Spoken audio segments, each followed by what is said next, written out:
اعوذ باللہ من الشیطان الرجیم بسم اللہ الرحمن الرحیم وَاضْرِبْ لَهُمْ مَثَلَ الْحَيَاةِ الدُّنْيَا، اور ان کے لیے ذرا بیان کیجئے ایک مثال دنیا کی زندگی کے لیے.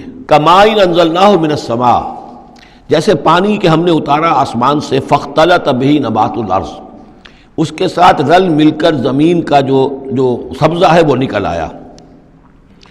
فَأَصْبَحَ هَشِيمًا تَذْرُوهُ الرِّيَاحُ، اب یہ ایک لمبی بات ہے جسے مختصر کیا گیا کہ پھر کچھ عرصے کے بعد وہ سبزہ جو ہے وہ زرد پڑ جاتا ہے، پھر دھوپ کے اندر سوکھ کر پیلا ہو گیا، پھر چورا چورا ہو گیا، پھر وہ چٹیل زمین کی زمین رہ گئی. تو زندگی کا یوں سمجھیے کہ جیسے فصل لے لیجئے، کھیت کے اندر آپ نے بیج ڈالے ہیں، ہل چلایا ہے، پانی دیا ہے، اب فصل ہے، لہرا رہی ہے، ہریاول ہے، بڑا دل خوشکن منظر ہے. کچھ دنوں کے بعد اسی فصل کے اوپر جو زردی آ جاتی ہے، پھر وہ پک گئی ہے، اس کے بعد وہ کٹ جاتی ہے، کٹنے کے بعد پھر وہی منظر وہی ہے، وہی ویران منظر ہے. اور کہیں کہیں جو ہے وہ جو بھی توڑی کے تن کے کچھ پڑے ہوئے ہیں، اللہ اللہ خیر صلی اللہ. یہ جو سائیکل ہے، یہ پلانٹ لائف کی سائیکل ہے، 3 مہینے کی ہے، 4 کی ہے، 6 کی ہے، 7 کی ہے، یہی ہے نا. لیکن یہی سائیکل ایک بڑے پیمانے پر انسانی زندگی کی ہے. ایک بچہ پیدا ہوا، اس وقت جو ہے بڑی خوشیاں منائی گئیں، پھر وہ بڑا جوان ہوا، قوی ہوا، طاقت والا ہوا، پھر اس کے اوپر ادھیڑ ابر آ گئی، بال میں سفیدی آ گئی، چہرے پر جو ہے وہ جھریاں پڑنی شروع ہوئیں. اس کے بعد پھر اس پر موت وارد ہوئی، پھر اسے قبر میں اتار دیا گیا، وہ مٹی سے تھا اور مٹی میں جا کر مل گیا. ایک ہی سپین ایک چل رہا ہے، سائیکل چل رہا ہے. یہ انسانی زندگی کا سائیکل ہے، اور یہ جو نباتاتی زندگی کا سائیکل ہے، فرق اس میں کچھ نہیں ہے. اوپر سے پانی آیا اور زمین کا سبزہ نکل آیا، اوپر سے روح آئی ہے اور ہمارے یہ اجساد اس زمین سے نکلے ہوئے ہیں. ان دونوں نے مل کر ہمیں اس حیات دنیاوی کی ایک شکل دے دی ہے. روح اوپر سے آئی ہے، زمینی شے نہیں ہے. بولے روح من امر ربی، اور یہ کہ زمینی طور پر جو بھی کچھ ہے، جو نظام ہے یہاں کا، اس میں یہ ہمارا جسم بنتا ہے اپنے ماؤں کے پیٹوں میں، اور پھر یہ روح کے ساتھ مل کر اس دنیا کی زندگی کے اندر ایک جو ہے ایک وقفہ امتحان جو ہے اس کو بسر کر رہا ہے. وَاضْرِبْ لَهُمْ مَثَلَ الْحَيَاةِ الدُّنْيَا، ان کے لیے دنیا کی زندگی کی مثال بھی بیان کیجئے. کَمَاءٍ أَنزَلْنَاهُ مِنَ السَّمَاءِ، جیسے کہ پانی جو ہم نے اتارا آسمان سے، فَاخْتَلَطَ بِهِ نَبَاتُ الْأَرْضِ، تو پھر اس کے ساتھ سبزہ جو ہے زمین کا رل مل کر نکل آیا. فَأَصْبَحَ هَشِيمًا، پھر وہ ہو گیا چورا چورا، تَذْرُوهُ الرِّيَاحُ، کہ جنہیں ہوائیں لیے اڑتی ہیں، اڑتی پھر رہی ہیں. وَكَانَ اللَّهُ عَلَىٰ كُلِّ شَيْءٍ مُقْتَدِرًا، اور یہ اللہ تعالیٰ جو ہے ہر شے پر قادر ہے. اس کے لیے جیسے یہ سائیکل چل رہا ہے تمہارا نباتاتی، ایسے ہی حیواناتی ہے، ایسا ہی تمہارا انسانی زندگی کا ہے. المال والبنون زینت الحیات الدنیا، یہ زینت کا لفظ 3 مرتبہ اس صورت میں آیا ہے، اور یہ اس کا عمود ہے، میں بتا چکا ہوں آپ کو. انا جعلنا ما علی الارض زینۃ لها لنبلوہم ایہم احسن عملا. پھر آیا ترید و زینت الحیات الدنیا. اے نبی دیکھیے کہیں لوگوں کو گمان نہ ہو کہ محمد بھی دنیا کی زندگی کی زیبائش اور آرائش ہی پر ریجھے ہوئے ہیں، معاذ اللہ، صلی اللہ علیہ وسلم. اب یہاں فرمایا یہ دنیا کی زندگی جو تمہاری ہے، اس میں اولاد اور مال یہ تمہارے لیے زیبائش ہے، آرائش ہے، لیکن کتنی دیر کی؟ صرف اس زندگی کا معاملہ ہے. اسی کے لیے یہ ساز و سامان ہے جو برت لوگے. یہ رشتے جو ہیں یہ بھی یہاں ہی کے لیے ہیں. آخر میں تو ظاہر بات ہے کہ پھر جو ہے تمہیں اکیلے جا کر پیش ہونا اللہ کی عدالت میں. نہ کوئی باپ تمہارا ساتھ دے گا، نہ کوئی بیوی ساتھ دے گی، نہ کوئی بیٹا ساتھ دے گا. کلہم آتی ہے یوم القیامت فردا. اگلی سورہ جو ہے سورہ مریم، اس کے اندر یہ بات آ رہی ہے. اکیلے اکیلے جو ہے پھر وہ اپنا پورا محاسبہ جو ہے اس کو فیس کرنا ہے. المال والبنون زینت الحیات الدنیا، مال اور بیٹے یہ دنیا کی زندگی کی رونق ہے. والباقیات الصالحات، باقی رہنے والی تو نیکیاں ہیں. نیکی کوئی کمائی ہے اس 30 سال میں، 40 سال میں، 50 سال میں، تو ان کے لیے بقا ہے. مال کے لیے کوئی بقا نہیں ہے.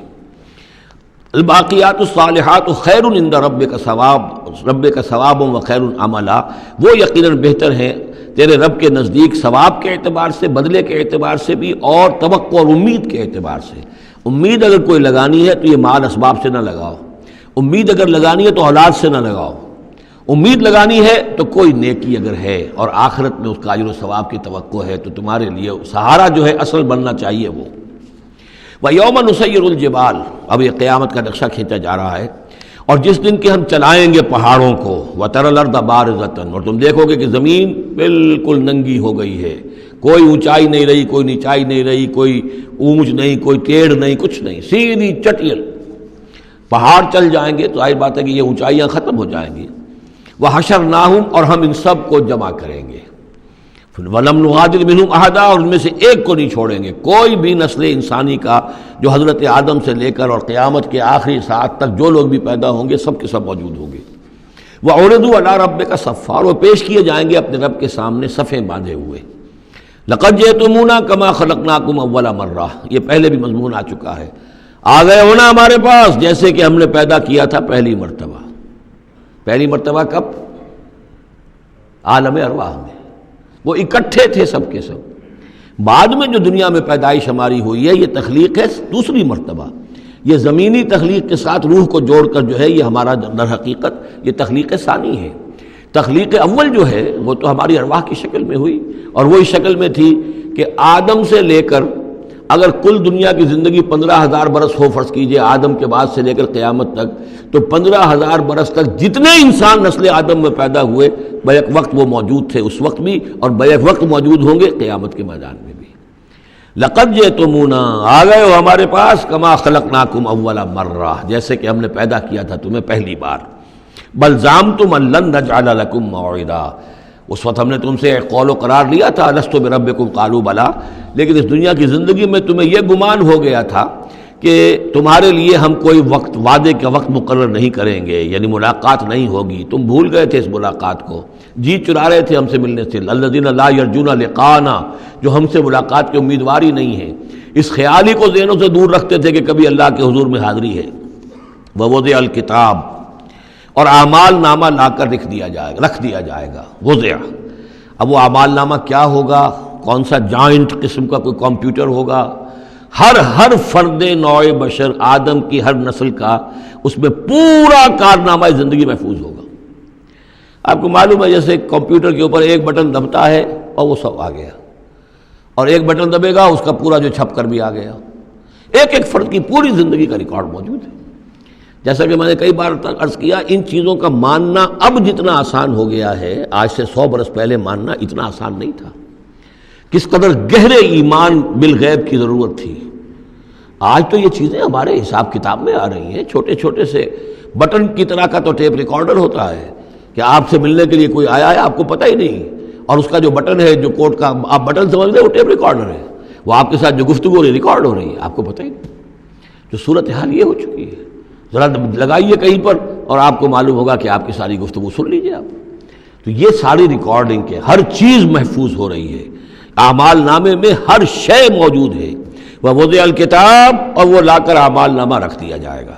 کہیں سے وہ کمپیوٹر شاید کس جگہ پر ہے اور وہاں سے وہ انسٹال جو ہے وہاں سے لا کر میدان حشر میں ٹکایا جائے گا.